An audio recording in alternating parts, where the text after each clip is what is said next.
네, 이번에 청와대 투데이로 넘어가 보겠습니다. 네, 안경환 법무부 장관 후보자 어제는 저희가 음주운전에 대해서 과거 얘기를 했었는데 이번에는 또 과거에 여성 비하를 하는 이런 저서가 있었다. 이 부분이 또 논란이 되고 있어요. 네, 지난해 이제 나온 책인데, 네. 보여드릴까요? 지금 이 책입니다. 이 책인데, 이 책에서 여성관에 대해서 한 이야기들이 조금 논란이 되기 시작했습니다. 예. 네. 이제 성매매를 해서 이제 문제됐던 부장판사 관련해서 지금 뭐 문제는 있지만은 네. 아내에도 문제가 있다는 식으로 얘기를 했고 부인에게 문제가 있다. 부인이 자녀 교육에만 몰두하는 나머지 남편에게 신경을 제대로 안 써서 그런 면도 있다. 네. 물론 전제는 있습니다. 이렇다 하더라도 이 성매매를 한 행위는 절대 법적으로 용납될 수 없는 행위다라고 전제를 했습니다만 그런 얘기가 나왔고 네. 또 여성은 술의 필수적인 동반자다. 윗세대부터 전해 내려오는 것이기 때문에 정 안 되면 장모라도 있어야 된다. 이렇게 책에 기술을 했습니다. 여성 비하가 아니고 장모님 비하네요, 이거는. 네, 여러 가지 좀 네. 문제되는 발언이 많았는데요. 먼저 오늘 아침 이 기자들이 안경환 법무부 장관 후보자에게 이 저서에 대해서 물어봤습니다. 어떻게 대답했는지 보고 오시겠습니다. 종합적인 내용을 읽어보신 독자의 판단에 맡기고요. 상세한 저의 입장은 청문회 때 말씀드리겠습니다. 다운계약서 작성이나 음주운전을 했다 뭐 이런 말씀도 글을 쓰시기도 했는데 뭐 이 부분은 청문회 때 그 말씀도 마찬가지로 제가 청문회 때 의혹이 있으면 상세하게 설명드리겠습니다. 예. 성인식에 있어서 문제가 있다 뭐 이런 식의 비판도 있는데 그런 부분도 그 부분 판단에 맡기겠습니다. 네, 성인식에 문제가 있는 것 아니냐 이런 것들도 청문회 때 얘기를 하겠다. 그리고 책 내용은 특정 부분을 언급하긴 했습니다만 이 독자의 판단에 맡기겠다. 전체적인 맥락을 보면 내가 그 뜻이 아니다라고 해명을 하고 있는 것 같은데 어떻게 보십니까? 글쎄, 이게 지금 이 정부 들어서 첫 번째가 아니죠. 네. 사실 청와대 탁현민 행정관도 예. 본인이 썼던 책에 여성 비하적인 내용이 많이 실려 있고, 안경환 후보자도 사실 더 충격적인 내용도 많습니다. 그 내용을 보면 젊은 여성은 매춘으로 살아갈 수 있다. 이런 얘기도 있어서 이게 과연 청문회 때 문제 제기가 될 것이고 청문회 문턱을 넘을 수 있을지가 좀 의문시 됩니다. 다만 우리나라 그 상당수의 여성단체가 여성운동보다는 정치운동을 많이 하는 단체가 많아서 당연히 이런 문제는 문제 제기가 되고 좀 시끄러워질 수 있는데 과거 정부보다는 여성 비하나 어떤 성인지 문제가 불거졌을 때 여성단체 쪽에서 좀 조용하게 있는 것이 좀 의문이긴 합니다. 네. 근데 이 책이요. 그러니까 탁현민 행정관 같은 경우는 오래전에 썼던 책이다. 나의 이제 인식이 바뀌었다라고 해명을 했습니다만 이 안경환 법무부 장관 후보자 이 책은 제가 보니까 초판 1쇄 인쇄일이 2016년 11월 25일.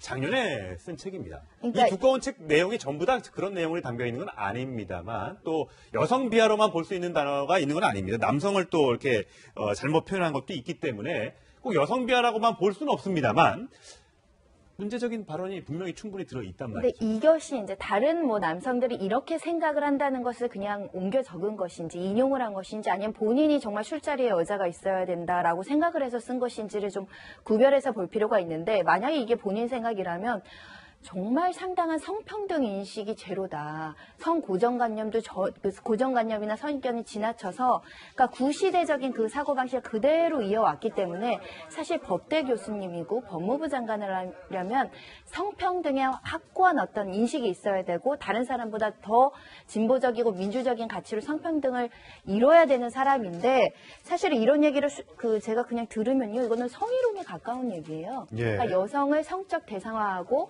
여성이 술자리에서 어떤 놀이개 같은 역할을 해야 되고 그렇기 때문에 여성은 남성의 어떤 성적 욕망을 충족시켜줘야 되는데 성매매 부장판사 아내는 그런 것들을 하지 않았기 때문에 아내도 일부 책임이 있다.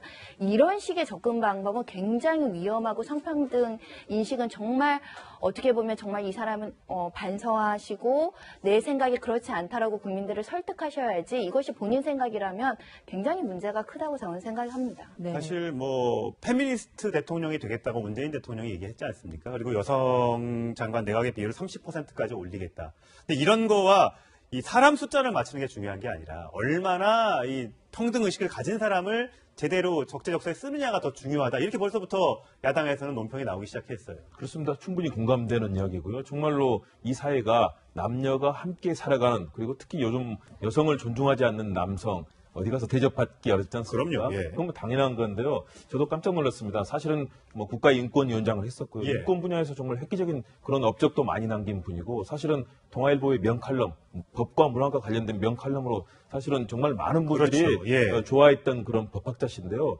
이렇게 여성에 대한 인식을 가지고 있는 건, 물론 이 부분이 사실은 글을 쓴 거기 때문에 일부 세간의 사람들의 그런 인식들, 거의 특히 나이가 드신 분들의 아주 그런 성인식은 과거에는 사실은 상당히 낮은 수준이었거든요. 요즘에 그런 인식을 반영하지 못하는 그런 부분도 있을 수 있고, 이 책에 쓰인 내용들을 이제 아마 청문회에서 어떻게 답변하신지를 봐야 되겠지만, 현재 나타나고 있는 인식으로 봤을 때는 21세기에 맞는 성인식, 그리고 과거에 국가인권위원장을 했을 정도로 그런 경륜 있는 분의 입장에서 보기에는 좀 어려운 내용들이 많이 있습니다. 그렇기 때문에 저는 청문회 때 종합적으로 아마 청문위원들 질문도 하고 또 이 네. 답변을 통해서 우리 국민들이 좀 평가를 해주셔야 하지 않을까 생각해 봅니다. 네, 안경환 후보자와 관련해서 이제 성인지 문제가 지금 논란이 되고 있습니다만, 또 하나 문제로 제기될 수밖에 없는 것이 또 국가 간의 문제입니다. 그러니까 책 내용에 보면 안경환 후보자의 아들이 아마 복수 국적자인 모양이에요. 이주국적. 네. 예. 예.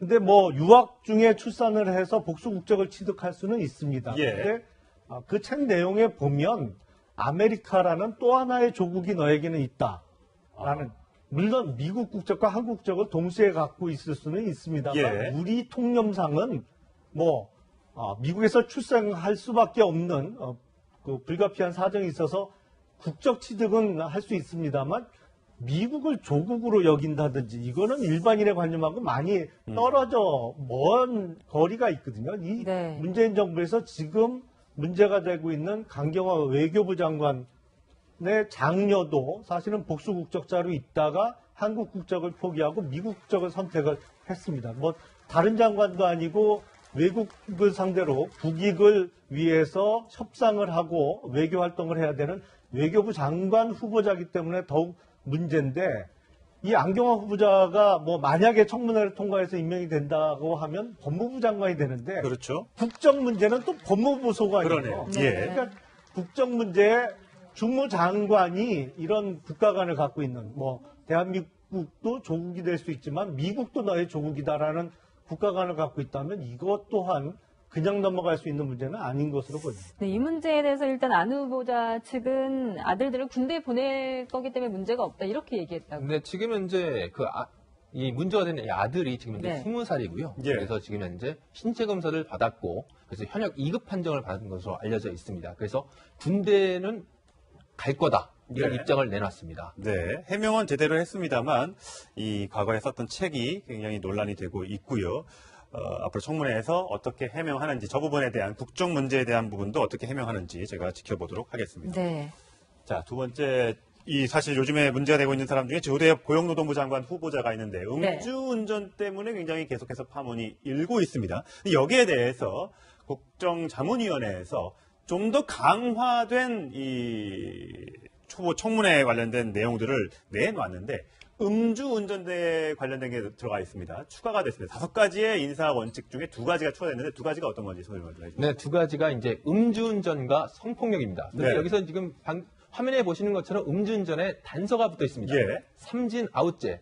이게 예전부터 민주당에서 공천을 줄 때 배제하는 원칙 중에 하나가 음주운전을 3번 이상 했을 경우에 그 사람은 원천적으로 공천에서 배제된다. 그 원칙을 준용한 것으로 이렇게 설명을 하고 있습니다. 자, 2번은 봐준다는 얘기죠. 2번은 봐준다는 얘기죠. 네. 그 문재인 정부가 좀 착각을 하고 있는 것이, 음주운전 삼진 아웃제는 3번째 걸리면 그 다음부터는 3번째는 구속이라는 신병 처리 기준으로 나온 게 삼진 아웃제입니다. 예. 네. 그러니까 음주운전 2번까지는 장관을 해도 된다는 얘기가 아니고, 모든 국민이 뭐 잘못을 한두 번은 저지를 수 있습니다만 음주운전으로 3번째 적발이 되면 그때부터는 원칙적으로는 구속이 되는 신병 처리 기준이다. 이런 의미에서 음주운전 삼진아웃제가 나온 것인데, 이걸 거꾸로 어떻게 뭐 잘못 해석을 해서 2번까지는 장관이나 고위공직자가 돼도 되는 기준으로 여긴다는 것은 약간 어불성설도 보입니다. 네. 네. 이게 2번까지. 근데 물론 이제 인사사고로 이어졌을 때는 한 번도 봐주지 않겠다라고 원칙을 세우긴 세웠습니다만 지금 조대엽 장관 후보자 또 법무부 장관 후보자도 음주운전 관련된 논란이 있어서 이걸 좀 피해가기 위해서 삼진아웃제를 들고 나온 것이 아닌가라는 또 의혹이 있거든요. 지금은 음주운전에 대한 경각심이 국민들의 기대가 굉장히 높고 반드시 근절해야 된다는 생각이 굉장히 강력하기 때문에 자꾸 기준이 완화되는 측면은 국민들의 눈높이에는 맞지 않은 측면이 있는데 임명권자의 입장에서 한번 돌아보면 우리가 음주운전으로 뭐 행정심판 이의 신청이나 행정소송을 할 때 항상 보면요. 한 번 실수를 하는데 개선할 여지가 있거나 뭔가 참작할 사항이 있으면 또 재판부가 선처를 해주는 경우도 있습니다. 그런 관점에서 봤을 때 음주운전은 정말 잘못됐고 다시는 이루어져야 되면 안 되고 공직자로서는 부적절한 처신이긴 한데 그런 가오를 뒤엎을 만한 어떤 업무적인 성과를 가진 어떤 재능과 능력이 있는 사람이라고 한다면 국민들이 한번 선처를 받아서 우리가 일을 한번 해보겠다라는 것이 임명권자의 문정부의 입장으로 보이고요. 네. 그럼에도 불구하고 국민들이 음주운전에는 조금 더 강경한 입장을 보이기를 원하기 때문에 만약에 이것을 임명을 강행을 하고자 할 때는 이 후보자나 지명하신 분이 좀 뭐 국민들을 조금 더 설득하는 노력은 필요할 수 있고 우리가 음주운전이라는 게 지금은 굉장히 엄단해야 되고 정말 그 처벌 의식이 강해졌지만 또 10년 전에는 또 다른 분위기도 있었을 수 있다. 그렇기 때문에 이분의 음주운전 전략이 우리가 봐줄 만한 것인지 아니면 안 된다. 그거는 정말 엄중한 범죄다 하고 넘어갈 것인지를 한번 사회적인 어떤 공감대를 형성을 하고 이 기준이 삼진아웃제는 될 수 없겠지만 한 번의 정가나 잘못으로 이 사람이 어떤 중요한 어떤 능력을 발휘하는 데 것을 큰 장애물로 볼 것인지 한번 청문회 과정에서 판단을 해야 되지 않는가 싶습니다. 네. 조금 저는 다른 의견을 말씀드리겠는데 음주운전에 대해서 우리 국민들의 인식이 바뀐 지는 이미 30년이 지났습니다. 그러니까 1988년도 서울올림픽을 전후해서 음주운전이 심각한 범죄다라고 해서 그때부터 단속도 많이 이루어졌고요. 그리고 음주운전 1회 내지는 2회 적발자에 대해서 법원이나 사법부에서 선처를 하는 것은 그야말로 생계형 운전자의 경우 예를 들어서 트럭 운전이 직업이라든지 아니면 택시 운전으로 직업을 하는데 그 전날 마신 술이 조금 덜 깬 상태에서 아침에 운전하고 가다가 적발된 경우에는 면허 취소나 이런 경우에서 좀 선처를 해주는 경우가 있습니다. 근데 아까도 말씀드렸습니다만 음주운전 삼진아웃 제도는 구속돼야 되는 기준이지 네. 2번까지는 고위공직자에 취임해도 되는 정도의 잘못은 전혀 아니고 국민 인식도 그렇지 않은 것으로 제가 알고 있습니다. 네. 한 가지 지적하고 싶은 건요. 이런 모습이 이번이 처음이 아니잖아요. 4년 전에 박근혜 정부 출범했을 때 어땠습니까? 그때도 부동산 투기, 위장 전입, 논문 표절 여러 얘기 나왔을 때 그때는 공수가 정반대였습니다. 그때는 당시 새누리당이 방어하는 입장이었고 더불어민주당이 그때는 공격하는 입장이었고 서로 자신이 내세운 인물이 흠결이 없다고 옹호했던 게 여당이었고 공격했던 게 야당이었습니다. 그런데 이제 막상 이제 정권이 바뀌고 나니까 공수가 뒤바뀌었잖아요. 그러다 보니까 어떻게 보면은 같은 사안을 놓고 서로 성반된 얘기를 하고 양보를 안 하다 보니까 지금 이제 시간 낭비, 인력 낭비, 국력 낭비 하고 있지 않습니까? 이런 기회에 여야가 좀 협의를 해서 좀 어느 정도 좀 구체적인 좀 기준을 좀 만들면 어떨까? 그걸 기준을 만들게 되면은 이런 시행착오가 좀 더 줄지 않을까 생각해 봅니다. 네. 과거 정부는 지명 철회한 경우도 많이 그런 측면에서 정말 예. 저도 그런 기준을 만드는 것이 중요하다고 봅니다. 네. 왜냐하면 자칫하면 이것이 새로 인수위도 없이 출범한 정부가 지금 전혀 앞으로 나가지 못하고 내각 신용이 갖춰지지 못하면 아무 일을 할 수 없지 않습니까? 이런 측면에서 이번 사안을 정말로 국민들께서 아마 청문회 과정에서 나타날 겁니다. 이 정도의 사안이면 정말로 반드시 낙마를 시켜야 된다는 국민적인 여론이 높아지는 부분이 있을 거고요. 또 앞으로 그런 기준이 좀 더 명확해지고 여야가 공감하는 기준이 만들어진다면 인사청문회가 좀 더 효율적으로 진행되지 않느냐. 예. 그다음은 이것이 계속해서 상대의 꼬리를 잡고 중요한 사안이 아닌 부분에 있어서도 그 부분에 치중하면서 청문회가 한 발자국도 나가지 못하는 이런 고착 상태를 좀 깨는 것도 특별히 할 일 아닌가 생각이 듭니다. 네, 오늘 결국 아침에 청문회도 파행되고 야당에서는 굉장히 반박을 하고 나섰는데요. 네, 정우택 자유한국당 대표의 얘기 들어보겠습니다. 문 대통령이 그동안 끊임없이 강조해왔던 협치라는 말은 결국 말은 협치라고 하고 행동은 내 맘대로라고 하는 위장 협치쇼였던 것입니다. 저희 자유한국당은 이 엄중한 사태에 대해 제1야당으로서 단호하고 또 결연하게 대응해 나갈 것입니다. 네, 어제 문재인 대통령이 김상조 공정거래위원장을 이제 임명하면서 네. 자유한국당이 반발하고 있고 오늘 오전의 모습입니다. 이렇게 의원총회를 열어서 일방통행, 협치 파괴, 야당 무시 이런 피켓을 들고 지금 항의를 하면서 청문회가 파행을 잇고 있습니다. 오후에 3명의 장관 후보자에 대한 청문회가 재개될지 제가 소식 들어오는 대로 말씀을 드리도록 하겠습니다. 네. 다운계약서 작성이나 음주운전을 했다 뭐 이런 말씀도 글을 쓰시기도 했는데 뭐 이 부분은 청문회 때 그 말씀도 마찬가지로 제가 청문회 때 의혹이 있으면 상세하게 설명드리겠습니다. 예. 성인식에 있어서 문제가 있다 뭐 이런 식의 비판도 있는데 그런 부분도 그 부분 판단에 맡기겠습니다. 네, 성인식에 문제가 있는 것 아니냐 이런 것들도 청문회 때 얘기를 하겠다. 그리고 책 내용은 특정 부분을 언급하긴 했습니다만 이 독자의 판단에 맡기겠다. 전체적인 맥락을 보면 내가 그 뜻이 아니다라고 해명을 하고 있는 것 같은데 어떻게 보십니까?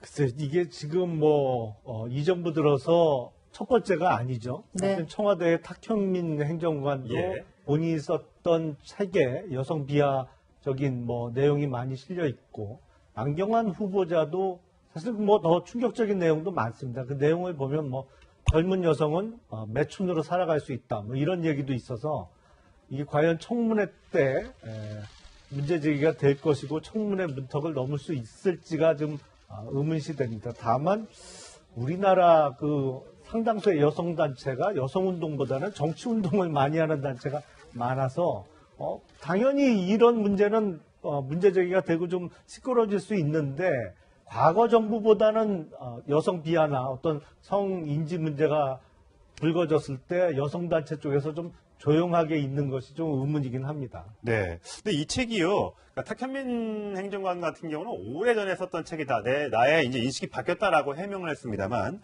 이 안경환 법무부 장관 후보자의 이 책은 제가 보니까 초판 1쇄 인쇄일이 2016년 11월 25일. 작년에 쓴 책입니다. 그러니까 이 두꺼운 책 내용이 전부 다 그런 내용이 담겨 있는 건 아닙니다만 또 여성 비하로만 볼 수 있는 단어가 있는 건 아닙니다. 남성을 또 이렇게 잘못 표현한 것도 있기 때문에 꼭 여성 비하라고만 볼 수는 없습니다만 문제적인 발언이 분명히 충분히 들어있단 근데 말이죠. 이것이 이제 다른 남성들이 이렇게 생각을 한다는 것을 그냥 옮겨 적은 것인지 인용을 한 것인지 아니면 본인이 정말 술자리에 여자가 있어야 된다라고 생각을 해서 쓴 것인지를 좀 구별해서 볼 필요가 있는데 만약에 이게 본인 생각이라면 정말 상당한 성평등 인식이 제로다. 성 고정관념도 고정관념이나 선입견이 지나쳐서 그러니까 구시대적인 그 사고방식을 그대로 이어왔기 때문에 사실 법대 교수님이고 법무부 장관이라면 성평등에 확고한 어떤 인식이 있어야 되고 다른 사람보다 더 진보적이고 민주적인 가치로 성평등을 이뤄야 되는 사람인데 사실 이런 얘기를 제가 그냥 들으면요. 이거는 성희롱에 가까운 얘기예요. 예. 그러니까 여성을 성적 대상화하고 여성이 술자리에서 어떤 놀이개 같은 역할을 해야 되고 그렇기 때문에 여성은 남성의 어떤 성적 욕망을 충족시켜 줘야 되는데 성매매 부장판사 안에는 그런 것들을 하지 않았기 때문에 아내도 일부 책임이 있다. 이런 식의 접근 방법은 굉장히 위험하고 적으로 아마 청문위원들 질문도 하고 또 이 네. 답변을 통해서 우리 국민들이 좀 평가를 해주셔야 하지 않을까 생각해 봅니다. 네, 안경환 후보자와 관련해서 이제 성인지 문제가 지금 논란이 되고 있습니다만 또 하나 문제로 제기될 수밖에 없는 것이 또 국가 간의 문제입니다. 그러니까 책 내용에 보면 안경환 후보자의 아들이 아마 복수 국적자인 모양이에요. 이중국적. 네. 예. 예. 근데 유학 중에 출산을 해서 복수 국적을 취득할 수는 있습니다. 예. 근데 그 책 내용에 보면 아메리카라는 또 하나의 조국이 너에게는 있다라는 물론 미국 국적과 한국 국적을 동시에 갖고 있을 수는 있습니다만 예. 우리 통념상은 미국에서 출생할 수밖에 없는 그 불가피한 사정이 있어서 국적 취득은 할 수 있습니다만 미국을 조국으로 여긴다든지 이거는 일반인의 관념하고 많이 떨어져 먼 거리가 있거든요. 이 네. 문재인 정부에서 지금 문제가 되고 있는 강경화 외교부 장관의 장녀도 사실은 복수 국적자로 있다가 한국 국적을 포기하고 미국 국적을 선택을 했습니다. 다른 장관도 아니고 외국을 상대로 국익을 위해서 협상을 하고 외교 활동을 해야 되는 외교부 장관 후보자이기 때문에 더욱 문제인데 이 안경환 후보자가 뭐 만약에 청문회를 통과해서 임명이 된다고 하면 법무부 장관이 되는데 그렇죠. 국정 문제는 또 법무부 소관이에요. 그러네요. 네. 예. 그러니까 국정 문제 평등 인식은 정말 어떻게 보면 정말 이 사람은 반성하시고 내 생각이 그렇지 않다라고 국민들을 설득하셔야지 이것이 본인 생각이라면 굉장히 문제가 크다고 저는 생각합니다. 네. 사실 뭐 페미니스트 대통령이 되겠다고 문재인 대통령이 얘기했지 않습니까? 그리고 여성 장관 내각의 비율을 30%까지 올리겠다. 근데 이런 거와 이 사람 숫자를 맞추는 게 중요한 게 아니라 얼마나 이 평등 의식을 가진 사람을 제대로 적재적소에 쓰느냐가 더 중요하다. 이렇게 벌써부터 야당에서는 논평이 나오기 시작했어요. 그렇습니다. 충분히 공감되는 이야기고요. 정말로 이 사회가 남녀가 함께 살아가는, 그리고 특히 요즘 여성을 존중하지 않는 남성 어디 가서 대접받기 어렵지 않습니까? 그럼요. 예. 그건 뭐 당연한 건데요. 저도 깜짝 놀랐습니다. 사실은 뭐 국가인권위원장을 했었고요. 예. 인권 분야에서 정말 획기적인 그런 업적도 많이 남긴 분이고, 사실은 동아일보의 명칼럼, 법과 문화과 관련된 명칼럼으로 사실은 정말 많은 분들이 그렇죠. 예. 좋아했던 그런 법학자신데요.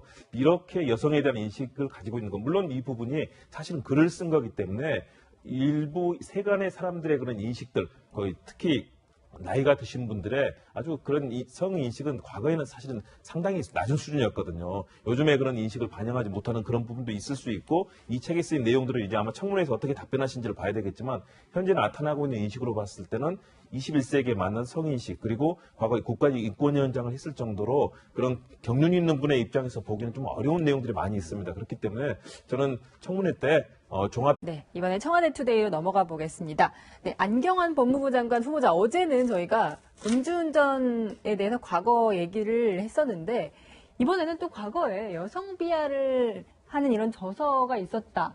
이 부분이 또 논란이 되고 있어요. 네, 지난해 이제 나온 책인데, 네. 보여드릴까요? 예. 지금 이 책입니다. 이 책인데, 이 책에서 여성관에 대해서 한 이야기들이 조금 논란이 되기 시작했습니다. 예. 네. 이제 성매매를 해서 이제 문제됐던 부장판사 관련해서 지금 뭐 문제는 있지만은 네. 아내에도 문제가 있다는 식으로 얘기를 했고, 부인에게 문제가 있다. 부인이 자녀 교육에만 몰두하는 나머지 남편에게 신경을 제대로 안 써서 그런 면도 있다. 네. 물론 전제는 있습니다. 이렇다 하더라도 이 성매매를 한 행위는 절대 법적으로 용납될 수 없는 행위다라고 전제를 했습니다만, 그런 얘기가 나왔고, 네. 또 여성은 술의 필수적인 동반자다. 윗세대부터 전해 내려온 것이기 때문에 정 안 되면 장모라도 있어야 된다. 이렇게 책에 기술을 했습니다. 여성 비하가 아니고 장모님 비하네요. 이거는. 네, 여러 가지 좀 네. 문제되는 발언이 많았는데요. 먼저 오늘 아침 이 기자들이 안경환 법무부 장관 후보자에게 이 저서에 대해서 물어봤습니다. 어떻게 대답했는지 보고 오시겠습니다. 종합적인 내용을 읽어보신 독자의 판단에 맡기고요. 상세한 제 입장은 청문회 때 말씀드리겠습니다.